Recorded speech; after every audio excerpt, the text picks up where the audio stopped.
Hello friends, তোমাদের সাথে নিয়ে চলে এসেছি আবার একটা মিনি ব্লগ। এখন লং ব্লগ বানাচ্ছি না, তার জন্য মিনি ব্লগ শেয়ার করছি তোমাদের সাথে। আমি ডায়েট করি, কম বেশি সবাই জানো। তোমাদের দাদাভাই যখন আসে তখনই যা ডায়েটটা করা হয় না, তাছাড়া সব সময় কিন্তু ডায়েট করি, ওজন কম রাখার চেষ্টা করছি। আগে যেহেতু প্রচুর ওজন ছিল। তো দেখো কি খাচ্ছে এখন ব্রেকফাস্টে। সকালবেলায় খাই, বেশিরভাগ সময় ছাতুর শরবত খাই। তো এখন একটু ছাতুর শরবতটা মিক্সড ছাতুর শরবত খাই আর কি, দই দিয়ে খাই। নিয়েছি 4-5 চামচের মতো ছাতু নিয়ে নিয়েছি, অল্প নুন নিয়েছি আর একটু দই আর একটুখানি গুড়। দইটা একটু বেশি পড়ে গিয়েছিল কারণ এক হাতে ক্যামেরা ধরেছিলাম। আর এদিকে দেখো নিয়েছি ঠান্ডা জল নিয়েছি, কারণ যে পরিমাণ গরম একটু ঠান্ডা জল নিয়েছি।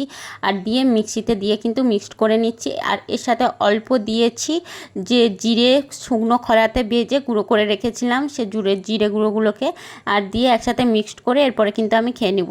আর এখন কিন্তু আমি কন্টিনিউ ব্রেকফাস্টে বেশিরভাগ দিন এটাই খাই, কারণ তাড়াতাড়ি খাওয়াও হয়ে যায়। আর গুড়টা দিই কারণ টক দইটা আছে বলে একটু পরিমাণ গুড় দিই, নাহলে কিন্তু ভালো লাগবে না, তার জন্যই দিই। তো গুড়টা না খাওয়াই সব থেকে ভালো।